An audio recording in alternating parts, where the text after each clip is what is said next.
न्यूजरूममध्ये आपलं पुन्हा एकदा स्वागत। आपण काँग्रेसचे वरिष्ठ नेते आणि एक आक्रमक नेतृत्व महाराष्ट्राचं नारायण राणे यांच्याबरोबर चर्चा करतोय आपल्या न्यूजरूममध्ये। पुढचा प्रश्न घेऊयात माझे सहकारी तुषार। राणे साहेब, तुम्ही आताच असं म्हटलात की आता नगरपालिका इलेक्शनमध्ये भाजपा क्रमांक 1चा पक्ष झाला, त्याला कुबेरांची मदत मिळते। तुम्ही शिवसेना सोडल्यावर असंच म्हटलं होतं की शिवसेनेमध्ये सुद्धा अशी मदत केली जाते, शिवसेनेला अशी मदत मिळते का? कशी? आजच्या निवडणुकांमध्ये सुद्धा जशी कुबेराची मदत घेऊन भाजपने तिकिटांचा सगळा जो काही असेल तो विषय केला आणि तुम्ही एकदा शिवसेना सोडण्यापूर्वी असा जाहीर आरोप करून खळबळ माजवून दिली होती। आज मुंबईमध्ये जे काही सगळं चाललेलं आहे, अजूनही कुबेराची मदत शिवसेनेमध्ये चालू आहे शिवसेनेला? नाही, शिवसेना जे काय महानगरपालिकेत टक्केवारीचा भ्रष्टाचारचा धुमाकूळ घातला असं याच्यावर मी बोललो होतो। पैसे वाटप करता असं नाही, तिकिटासाठी पैसे घेणं, ते मी बोललो होतो। ते अजूनही आहे का चालू? अजूनही आहे, अजूनही आहे, ते बंद होणार नाही। तिकडे वन वे आहे, इनकमिंग आहे, आउटगोईंग नाही आहे। हां, त्यामुळे BJP सारखा आउटगोईंग खर्च नाही करत। पण राणेसाहेब, सध्या महापालिकेचा सगळा धुर आहे, मुंबईवरती सगळ्यांचंच लक्ष आहे। आदित्य ठाकरे आणि शिवसेनेंनी एक सगळ्यांना प्रश्न विचारला आहे, डिड यू नो सुपरमॅन सुसाट चाललाय। नारायण राणेंनी जाता येता ही पोस्टर्स पाहिली असतील। वास्तव ज्या प्रकारचं मुंबईमध्ये आहे तुम्ही पाहताय, डिड यू नो तुम्हाला माहिती आहे का? मी त्याच्यात आदित्य ठाकरेवर ना बोलत ना काय करत, माझ्यासमोर वाढलेला आहे, तर मी ठरवलं आहे की आदित्यवर बोलायचं नाही।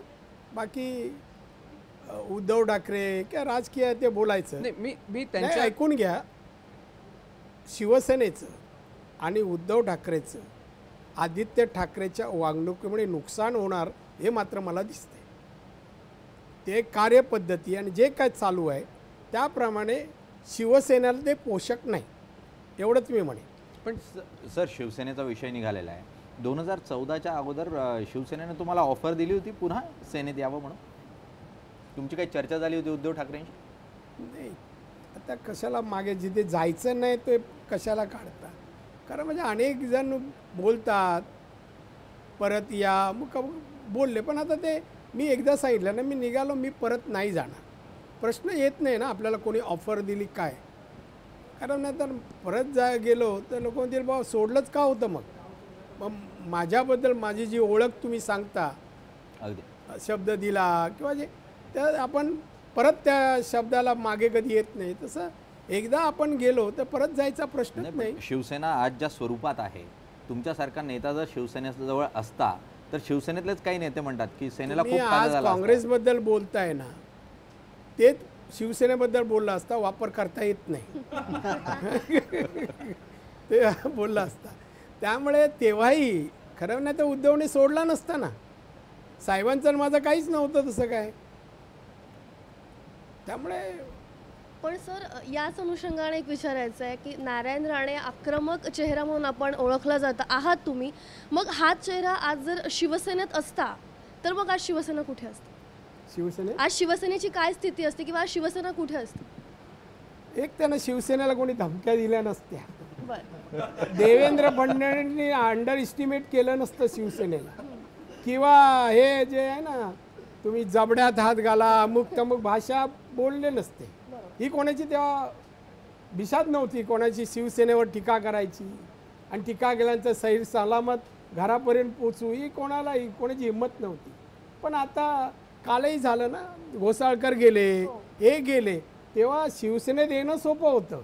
मी असेपर्यंत शिवसेनेतून जाणं एवढं शक्य नव्हतं। पण आणि हे उद्धवजींना पण माहिती आहे माझं काय होतं, कार्यपद्धती काय, पक्षासाठी निष्ठा कसावी अशी।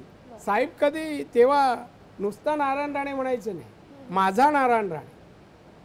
त्यात बरं कुठलंही पुस्तक जरी पाठवायचं तर लिहायचे माझा कडवट शिवसैनिक नारायण राणे असं लिहून पाठवायचे असं। तर त्यामुळे त्यांनाही माहिती आहे, आणि नुसतं आक्रमक नाही हो। आज विधिमंडळात मंत्री आहेत त्यांचे काय, एक तरी शिवसेनेच्या मंत्र्यांनी प्रभाव पडला? एकाला तर धड शुद्ध मराठीत उत्तरं द्यायला येतात, त्याच्यापैकी किती जणांना? मंत्री म्हणून हे योग्य त्या पदाला न्याय देणारे मंत्री असं 5 जणांपैकी एकाबद्दल कोणी सांगावं? बाकीचे आमदार विधिमंडळात कोणता विषय मांडू शकले राज्यहिताचा, लोकहिताचा? सांगा मला. किंवा कॅबिनेटमध्ये आणला व हा कामगारांच्या हिताचा आहे, हा शेतकरी, कोणता आणला? काही नाही. त्यांच्याकडे शिवसेनेकडे ती फळी आहे. आणि कॉर्पोरेशन काल जाहीरनामा पाहिला, 22 वर्षानंतर साफसफाई कर्मचाऱ्यांना आम्ही साहित्य आणून देऊ. अरे ते जाहीरनाम्यात सांगण्यासारखं आहे का? आधुनिक जे साहित्य येतं ते तुम्ही सप्लाय करायला पाहिजे. त्या जाहीरनाम्यात काय सांगणार? मग 22 वर्षात का नाही आणलं? ते आधुनिक साधन सामुग्री आत्ता आली का? 25 वर्षापासून बाजारात आहे.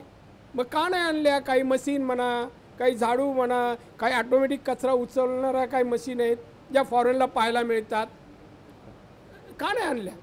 त्या आत्ता 500 आणि 700 फुटाच्या घराची मालमत्ता कर कमी करू.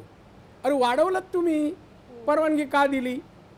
वाढवला तुम्ही, बजेटमध्ये रक्कम आला, तुम्ही खर्चाला तरतूद केलात, मग आता हे कमी केले टॅक्स, तर ते पैसे कुठून आणणार? म्हणजे कामं ठरली ती रद्द होणार. काय व्हायचं नाही का? तुम्ही वचननामा देताना, जाहीरनामा देताना काय परिणाम होईल नागरी सुविधावर, बजेट एवढा तरी अभ्यास पाहिजे. बरं, या छोट्या गोष्टी सांगायच्या का नाही सांगितलं की चला परत 5 वर्ष संधी द्या, आम्ही सिंगापूर करू, मुंबईचं सांगाई करू? धाडस नाही. ते करायला जे काही लागतं हे नाही आहे. नाही तर एखादा पॅटर्न घ्या ना, सिंगापूर पॅटर्न. रस्ते कसे आहे, ड्रेनेज कसे आहे, शिवरेज कसं आहे, पाऊस एवढा इंच पडला तर निचरा कसं, याच्यावर अभ्यास करून उपाययोजना 22 वर्षात आणू शकला नाही तुम्ही? कसलं जसं 22 वर्षात काही केलं नाही. आता तुम्ही इथून जाताना बांद्र्यापर्यंत जाऊ, फुटपाथ बघा, सगळे भिकारी एवढ्या मोठ्या प्रमाणे इथून बांद्र्यापर्यंत जाताना एवढी झोपडी, प्लास्टिकची झोपडी, कचऱ्याची, आणि ती एवढी मुलं रस्त्यापर्यंत फिरलेलं. ही काय मुंबई आहे? जागतिक कीर्तीचं टुरिझम सिटी म्हणतो आपण, काय आहे? आणि एवढ्या वर्षानंतर बरं हे सगळे परदेशात जाऊन येतात, परदेशात पाहून वाटत नाही? ॲडवायझर ठेवा. परदेशी अनेक कंपन्या हे करतात, ॲडवाईज करतात, शहर कसं बनावं, स्टडी करून ॲडवाईज देतात. मी मॅकेन्झीला 99मध्ये इन्व्हाइट केलं होतं की मुंबईचं स्टडी करून द्या 6 महिन्यामध्ये, आणि ॲग्रीमेंट करत होतं, तेवढ्यात निवडणूक लागल्या. पण राणेसाहेब, ज्या प्रकारे तुम्ही आता म्हणताय, मातोश्रीचा एक दरारा होता. मातोश्री जेव्हा बाळासाहेब असताना शिवसेनेचा दरारा होता, मातोश्री म्हणून नका. शिवसेनेचा एक दरारा होता जेव्हा बाळासाहेब ठाकरे होते. मात्र जर गेल्या काही वर्षात पाहिलं तर भाजपने, जो त्यांचा मित्रपक्ष आहे युतीमधला, त्याने असं सुरुवात धोरण अवलंबले की शिवसेनेला किंमत देऊ नका.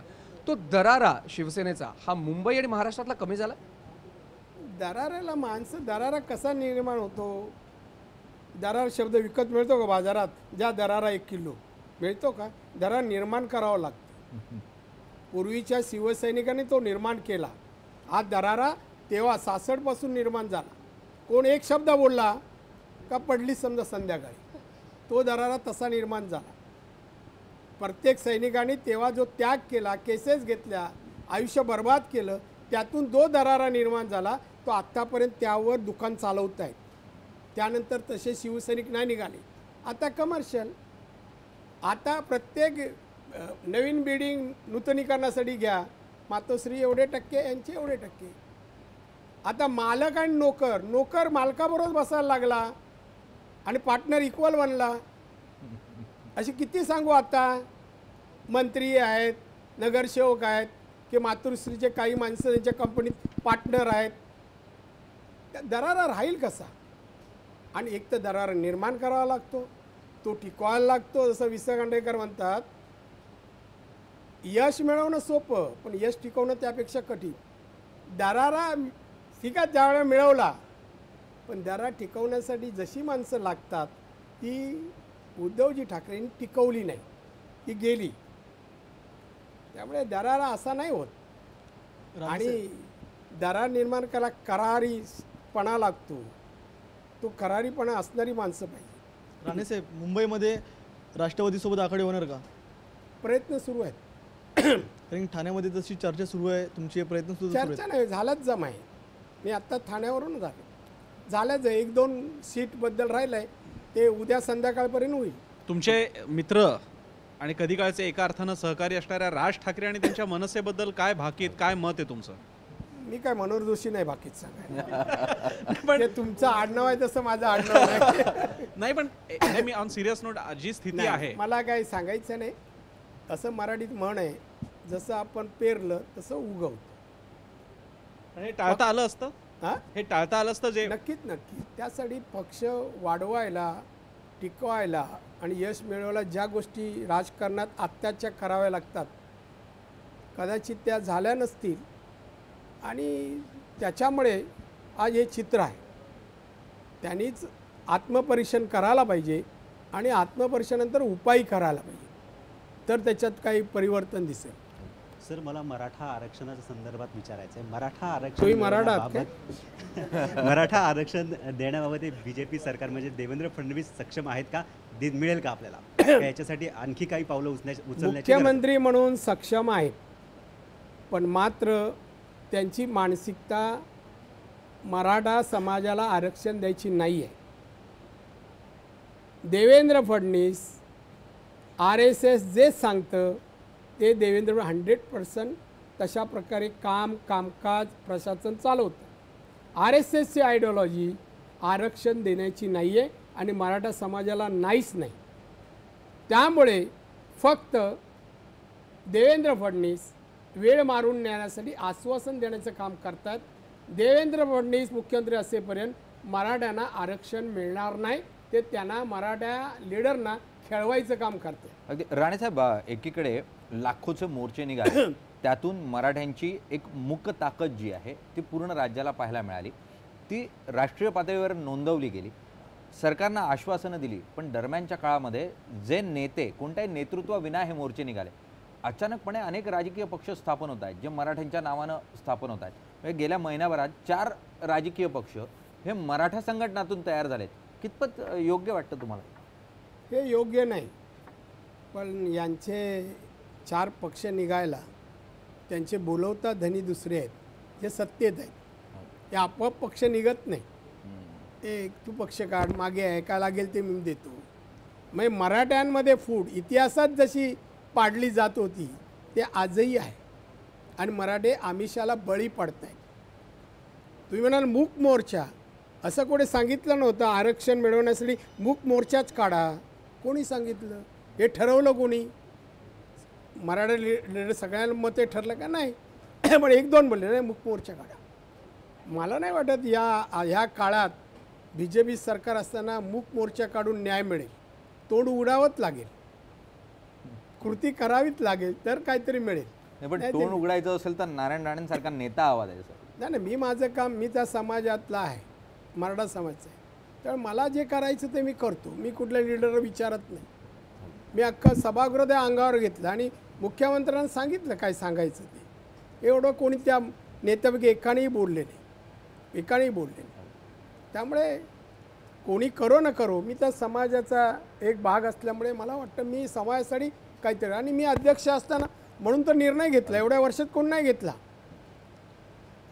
16% आरक्षण मीच निर्णय घेऊ शकलो. अनेक विरोध झाले, अनेक लोक, पण मी नाही कोणाला जुमानलं. म्हणलं द्यायचं म्हणजे द्यायचं. मराठा समाजातील जे गरीब आहेत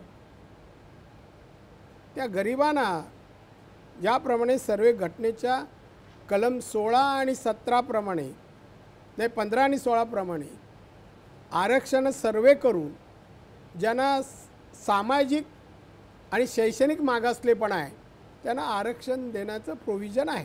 त्याच माध्यमातून आम्ही 16% दिलं. सर, हा झाला मराठा आरक्षणाचा प्रश्न महाराष्ट्रासाठीचा म्हणून. उत्तर प्रदेशमधल्या निवडणुका ज्या आहेत त्याची वारी अत्यंत वेगात वाहत आहेत, वातावरण तापलेलं आहे.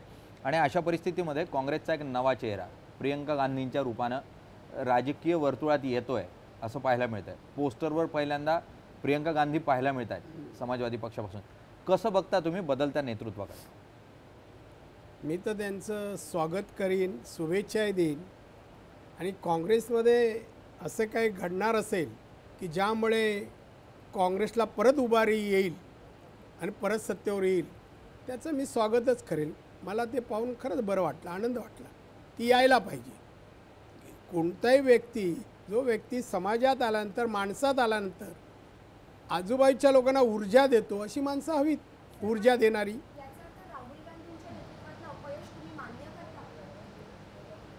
आता मी त्यांना येता शुभेच्छा देतो आहे. मी राहुल गांधी अपयश नाही म्हणत, अपयश म्हणत नाही.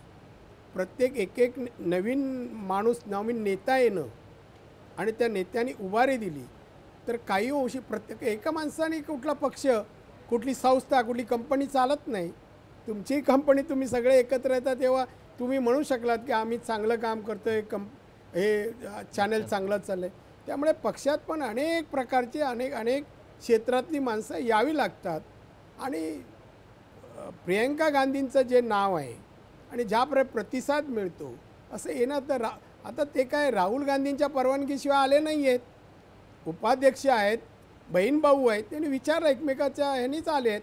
त्यामुळे त्यांचा अपयशाचा प्रश्नच नाही आणि माझ्या कुठल्याही नेत्याच्या अपयशाचा मी उल्लेख पण नाही करणार. अगदी सर, खूप खूप धन्यवाद. आज तुम्ही जय महाराष्ट्राच्या न्यूजरूममध्ये आलात आणि दिलखुलास अशी उत्तरं, तुमच्या आक्रमकतेला साजेशी अशी उत्तरं जी आहेत ती तुम्ही आमच्या सर्व प्रश्नांना दिलीत. त्यासाठी म्हणून नारायण राणेंनी स्पष्टपणे संकेत दिला आहे की काँग्रेसनं ज्या स्वरूपामध्ये मुळात नारायण राणेंसारखं नेतृत्व हे वापरायला हवं होतं पक्षवाढीसाठी म्हणून, ते अद्याप तरी वापरलं गेलेलं नाही.